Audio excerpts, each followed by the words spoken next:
Oh boy, this should be a curious one. A South African criticizing an Englishman for talking bollocks about American politics. What a day. Not very often, or merely ever, that I would criticize someone on the right, let alone a heavyweight like Douglas Murray. However, it must be done. And so I am going to be swerving in and out wildly between anger and disappointment because it is Douglas Murray and I expect him to do better. I think he has good cultural critiques of the left. However, politically speaking, in this instance, he doesn't know his ass from his elbow. And this article he wrote for the New York Post is straight up TDS bullshit.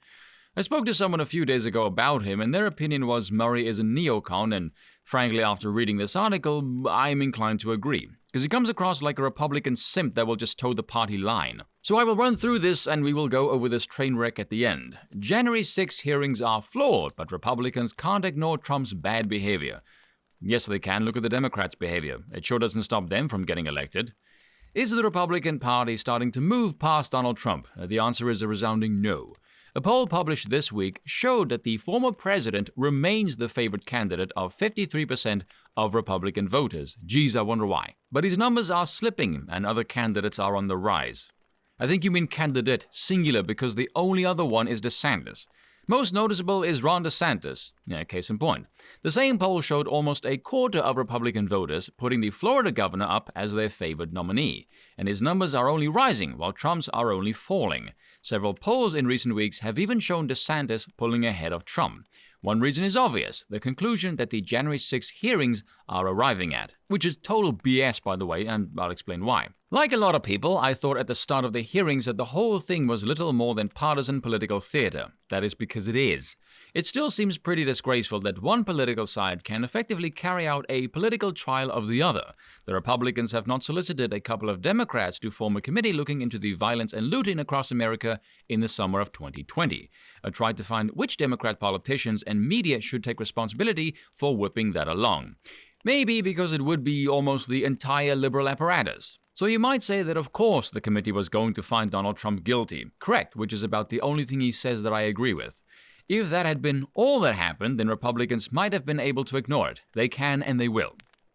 But what is very hard to ignore is the evidence that has come out from those closest to Trump, including his advisors and family.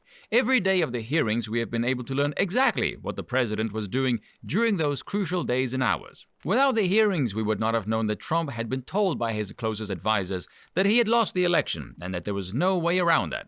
Without the hearings, we might not have known how Trump and his family used the money they demanded from supporters to help stop the certification, shall we say.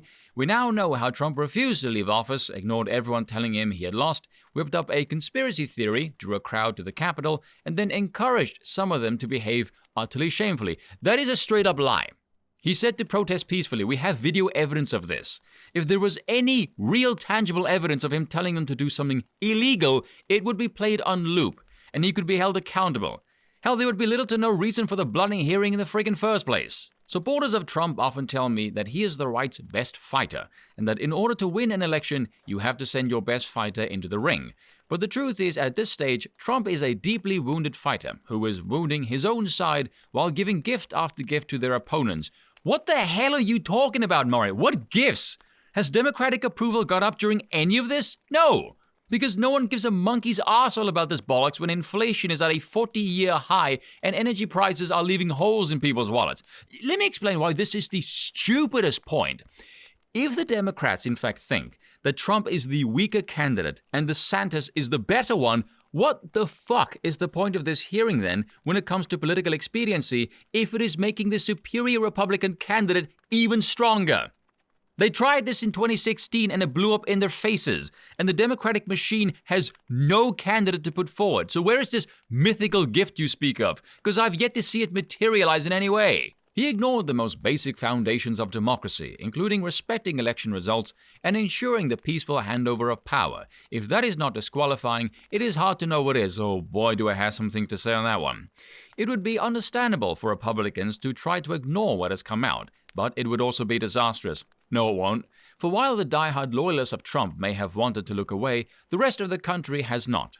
In the coming months, I would expect more and more Republican voters to quietly come to the conclusion that this deeply tainted man cannot be their candidate. They will then begin cohering around a candidate who can thank Trump for what good things he did and then take it from there.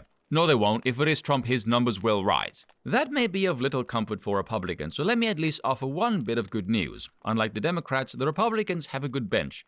No, they don't. They have two, Trump and DeSantis, and that's it. The rest are all neocons. Their frontrunners aren't all in their 80s. They're successful, even popular. The Republicans aren't finished, but the Donald Trump era surely must be. Yeah, because the whole ultra-MAGA Return of the King thing is totally not a comeback slogan. Whatever. Trump is apparently gearing up to announce his presidential run any day now, so who the hell knows. But I disagree with almost everything he wrote, vehemently. So let me just start with the point that pisses me off the most. The democracy argument is straight out of the leftist fucking playbook, Douglas. You can fuck off. Democrats have bitched about every Republican victory since Bush beat Gore in 2000. And you want to talk about the foundations of democracy, including respecting election results. Get fucking real. Hell, even Van Jones from CNN came out and said that what Trump tried to do with sending the count back to the state legislatures is in fact perfectly legal. Trump's political rival, on the other hand, paid money to fabricate the Russia story against him and went around and whined to any creature with a fucking pulse who would listen to her about the whining about how the presidency was taken from her. The media then ran with this every day for 4 fucking years, utterly destroying their credibility in the process, and those same wankers are trying to hype it now, I wonder why. When it takes the states days to count a few percentages, while all the other states were able to count all of theirs in under 24 hours, that is not some conspiracy. We all saw that with our own eyes. When Trump then comes out and says you will have record inflation and energy prices will fly out of fucking control and everything he says comes to pass like he is a godlike clairvoyant, yeah, that bestows upon him a certain air of legitimacy. Now, when it comes to the polling, RCP Republican nomination polls, Trump is ahead by over 34 points. Deeply wounded fighter, my ass. I like DeSantis, but he is not Trump, who has the incumbent advantage. People know what to expect of him. He will be the nominee. Far as the whole January 6th thing goes, CNN's own anchors came out and admitted no one is watching this. Their own viewers aren't even watching it. CNN is not exactly known as a hotbed for drawing the Trump eyeballs. So how the hell then you can make the claim that the January 6 hearings are swaying the Trump crowd who don't even fucking watch it to begin with makes no sense. I, on the other hand, because I don't have TDS but a shiny top hat, have a much more rational conclusion.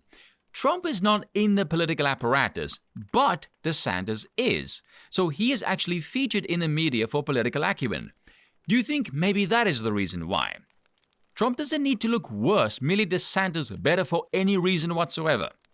I can't believe I actually have to explain that. Far as the rest of that crock of shit goes, do you remember how the people were saying they would harm Trump when he was in the White House, blow the place the fuck up, Griffin with the Trump head, people hoping he would die from the coof, all of that shit? Oh, but a bunch of supporters chanting some shit about Pence, like that was ever going to come to fruition. Piss off with your exaggerations. And then we have the now infamous hijacking of his own limo when Trump was being taken back to the White House. Yes, an over 70 portly male was going to take out his own driver with Secret Service agents in the joint. Really? No one with sense believes this crap. And they would be correct because it turns out it isn't true. And even if it was, it just makes Trump look like a total badass. I don't know how anyone with Douglas's brains can't see this hearing as a total crock of shit, perpetuated by the same dark apparatus who spent 4 years desperately trying to fling crap to see what sticks, and it didn't work. And the lack of an audience for this clown show proves that they are still failing miserably to do so. There is a reason why no one is watching this, because no one is buying this. And that is all for today. I will see you all next time.